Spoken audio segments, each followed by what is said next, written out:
തന്നെ സ്പേസ് ടിപ്സാണ്, ആവർത്തന ചോദ്യങ്ങളാണ്. ഈ വർഷം ചോദിച്ച ഈ കഴിഞ്ഞ മെയ് മാസം നടത്തിയ പരീക്ഷയിൽ നിന്നുമുള്ള ചോദ്യങ്ങളാണ്. നമുക്ക് നോക്കാം. അടുത്ത് വരുന്ന എക്സാമിന് വേണ്ടി തയ്യാറെടുക്കാം. ഫസ്റ്റ് വൺ, ഗാന്ധിയും അരാജകത്വം എന്ന ഗ്രന്ഥം രചിച്ചത് ആരാണ്? ഗാന്ധിയും അരാജകത്വം എന്ന ഗ്രന്ഥം രചിച്ചത് ആരാണ്? ചേറ്റൂർ ശങ്കരൻ നായർ. ചേറ്റൂർ ശങ്കരൻ നായരാണ്. കേരള ചരിത്രത്തിലെ പ്രധാന സംഭവങ്ങളെ കാലഗണനാക്രമത്തിൽ ആക്കുക. കുളച്ചൽ, ആറ്റിങ്ങൽ, ശ്രീരംഗപട്ടണം, കുണ്ടർ വിളംബരമുണ്ട്.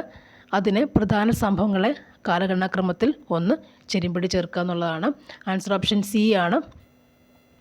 അതായത് രണ്ടാമത്തേതാണ് ആദ്യാറ്റിങ്ങൽ കലാപം, ദെൻ കുളച്ചൽ യുദ്ധം, അടുത്തത് ശ്രീരംഗപട്ടണം സന്ധി, ദെൻ അത് തന്നെ അല്ലേ കുണ്ടറ വിളംബരം.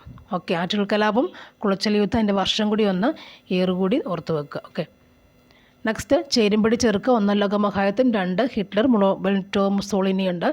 ഇതിൽ ചേരുംപടി ചേർക്കുക എന്നുള്ളതാണ് ചോദ്യം. ചേരുംപടി ചേർക്കുമ്പോഴും ആലോചിക്കുക. ആൻസർ ഓപ്ഷൻ എ ആണ്. ഒന്നാം ലോക മഹായുദ്ധം, ത്രികക്ഷി സഖ്യം, ത്രികക്ഷി സൗഹാർദ്ദം. ഒന്നാം ലോക മഹായുദ്ധം, ത്രികക്ഷി സഖ്യം, ത്രികക്ഷി സൗഹാർദ്ദം. നെക്സ്റ്റ് രണ്ടാം ലോക മഹായുദ്ധം, നാലാമത്തതാണ്. അച്ചുതണ്ട് ശക്തി, സഖ്യശക്തിയും. രണ്ടാം ലോക മഹായുദ്ധം അച്ചുതണ്ട് ശക്തിയും സഖ്യശക്തിയുമാണ്. ഹിറ്റ്ലർ എന്ന് പറയുമ്പോഴത് തവിട്ടുകുപ്പായക്കാർ. Then Mussolini കരിങ്കുപ്പായക്കാർ. ഒന്നുകൂടി, ഒന്നാം ലോക മഹായുദ്ധം, ത്രികക്ഷി സഖ്യം, ത്രികക്ഷി സൗഹാർദ്ദം, 1, 3 ആണ്. 1ഉം 3യും. രണ്ടാം ലോക മഹായുദ്ധം അച്ചുതണ്ട് ശക്തികളാണ്, സഖ്യശക്തികളും കൂടിയാണ്. ഹിറ്റ്ലർ തവിട്ടുകുപ്പായക്കാരാണ്. ഹിറ്റ്ലർ തവിട്ടുകുപ്പായം ഇട്ട് വന്നിട്ട് മുസോളിനി കരിങ്കുപ്പായമായി വന്നു. ഹിറ്റ്ലർ തവിട്ടുകുപ്പായം, ഹിറ്റ്ലറിൻ്റെ തവിട്ടാണ് അല്ലേ, മുസോളിനിക്ക് കരിങ്കുപ്പായം കൊടുത്തു. അപ്പോൾ അതാണ് ആൻസർ. ഒന്നാമത്തെ ത്രികക്ഷി സഖ്യം, ത്രികക്ഷി സൗഹാർദ്ദം. 2 അച്ചുതണ്ട് ശക്തികൾ, സഖ്യശക്തികളും. ഹിറ്റ്ലർ തവിട്ടുകുപ്പായക്കാർ. ബെനിറ്റോ മുസോളിനി എന്താണ്? കരിങ്കുപ്പായം ആണ് ഇട്ട് വന്നേക്കുന്നത്. നെക്സ്റ്റ് വരുന്നത് ചേരുംപടി ചേർക്കുന്നുള്ളതാണ്. മിറാത്തുൽ അക്ബർ, കേസരി മറാത്ത, കോമൺവെൽത്ത് യങ്ങിൻ്റെ പത്രങ്ങളല്ലേ, പത്രങ്ങളും ദേശീയ സമരകാലത്തെ പ്രധാന പത്രങ്ങളും അതിന് എഴുതിയവരും അല്ലെങ്കിൽ നേതൃത്വം കൊടുത്ത ആരൊക്കെയെന്നാണ് ചോദിച്ചേക്കുന്നത്. ആൻസർ ഓപ്ഷൻ ബി ആണ് വരുന്നത്. ഓപ്ഷൻ ബി, അതായത് ഒന്നാമത്തത് മിറാത്തുൽ അക്ബർ. നമുക്കറിയാം മിറാത്തുൽ അക്ബർ എന്താണ്? രാജാറാം മോഹൻ റോയ്. മിറാത്തുൽ അക്ബർ രാജാറാം മോഹൻ റോയ്. നെക്സ്റ്റ് കേസരി മറാത്തയുമാരാണ് ബാലഗംഗാധര തിലക്, അറിയാവുന്നതാണ്. കേസരി മറാത്ത ബാലഗംഗാധര തിലക്. മിറാത്തുൽ അക്ബർ രാജാറാം മോഹൻ റോയ്, കേസരി മറാത്ത ബാലഗംഗാധര തിലകാണ്. കോമൺവെൽത്ത് ആരാണ്? അറിയാം അല്ലേ, Mrs Annie Besant. Commonwealth Annie Besant. Young ഇന്ത്യയും അറിയാവുന്നതാണ്. ആരാണത്? മഹാത്മാഗാന്ധിയുടെ എല്ലാ കാര്യങ്ങളും പഠിക്കുമ്പോൾ നമുക്ക് യങ് ഇന്ത്യയും പഠിക്കുന്നുണ്ട്. അപ്പോൾ young India, Mahatma Gandhi, Commonwealth Mrs Annie Besant, Kesari മറാത്തയും ബാലഗംഗാധര തിലകാണ്. മിറാത്തുൽ അക്ബർ എന്താണ്? രാജാറാം മോഹൻ റോയ്. ഇവിടെ മറ്റൊരു സാധനം എന്തായിരുന്നു? സംവാദ് കൗമുദി അല്ലേ, സംവാദ് കൗമുദി. സൗവാദ് കൗമുദി. രാജാറാം മോഹൻ റോയ്, സംവാദ് കൗമുദിയും കൂടി ഉണ്ട്.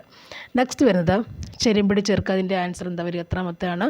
ഓപ്ഷൻ ഡി അവിടുത്തെ ആൻസറാണ്. അതായത് ഹിന്ദുസ്ഥാൻ സോഷ്യലിസ്റ്റ് റിപ്പബ്ലിക്കൻ അസോസിയേഷൻ എന്താണ്? ഭഗത് സിംഗിൻ്റെയാണ്. ഗദാർ പാർട്ടി എന്ന് പറയുമ്പോൾ ഗദാർ പാർട്ടി ലാല ഹർദയാലാണ്. ഇൻ്റർനാഷണൽ ആർമി എന്ന് പറയുമ്പോൾ ആരാണത്? റാഷ് ബിഹാരി ബോസാണ്. Forward bloc Subhash Chandrabose. ഒന്നുകൂടി, Hindustan socialist republican association Bhagat Singh ആണ്. ഗദാർ പാർട്ടി ലാല ഹർദയാലാണ്. ഇൻ്റർനാഷണൽ ആർമി റാഷ് ബിഹാരി ബോസ് ആണ്. ഫോർവേഡ് ബ്ലോക്ക് സുഭാഷ് ചന്ദ്ര ബോസ് ആണ്. നെക്സ്റ്റ് വരുന്നത് ഇന്ത്യൻ പാർലമെൻറ്റിൽ തുടർച്ചയായി ഏറ്റവും അധികം ബജറ്റ് അവതരിപ്പിച്ച റെക്കോർഡ് ആർക്കാണ്?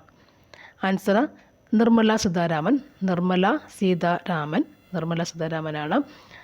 അടുത്ത ക്വസ്റ്റ്യൻ, ഉത്തരേന്ത്യൻ സമുദ്രങ്ങളിൽ നിന്നും വീശുന്ന ഉഷ്ണക്കാറ്റാണ് ലൂ. എന്നാൽ മാങ്ങ പഴുക്കുന്നതിനും പൊഴിയുന്നതിനും കാരണമാകുന്ന ഉഷ്ണകാലത്ത് ദക്ഷിണേന്ത്യൻ വീശുന്ന പ്രാദേശിക വാദം ഏതാണ്?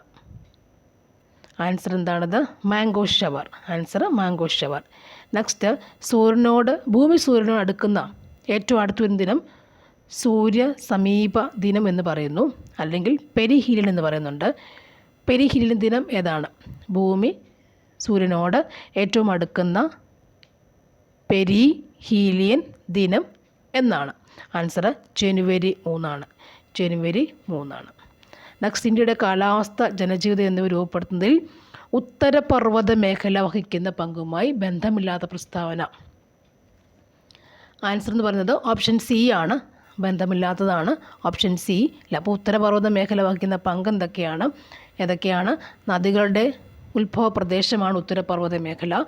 മൺസൂൺ കാറ്റുകളെ തടഞ്ഞു നിർത്തി ഉത്തരേന്ത്യയിൽ ഉടനീളം മഴ പെയ്യിക്കുന്നു. പിന്നെ വൈവിധ്യമാർന്ന സസ്യജന്തുജാലങ്ങൾ ഉടലെടുക്കുന്നതിനും കാരണമാകുന്ന എന്താണ്? ഉത്തരപർവ്വത മേഖലയാണ്. ഇന്ത്യയുടെ കാലാവസ്ഥ, ജനജീവിതം എന്നിവ രൂപപ്പെടുത്തുന്നതിൽ ഉത്തരപർവ്വത മേഖല വഹിക്കുന്ന പങ്ക് എന്തൊക്കെയാണ്? നദികളുടെ ഉത്ഭവ പ്രദേശമാണവ.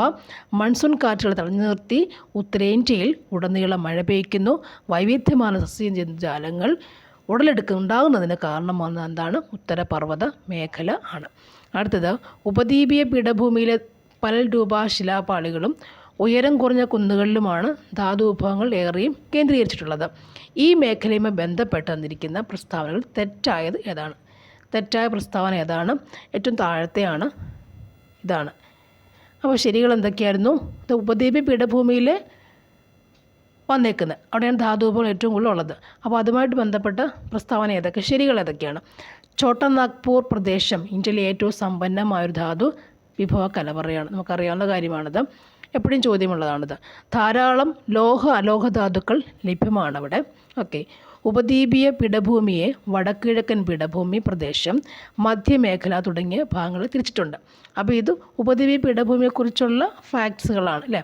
ഇവിടുത്തെ ആൻസർ ഓപ്ഷൻ ഡി ആണ്. ആൻസർ തെറ്റായതാണ് ചോദിച്ചിട്ടുള്ളത്. നമുക്ക് ഓപ്ഷൻ ഡി ആണ് answer. Okay, thank you for watching.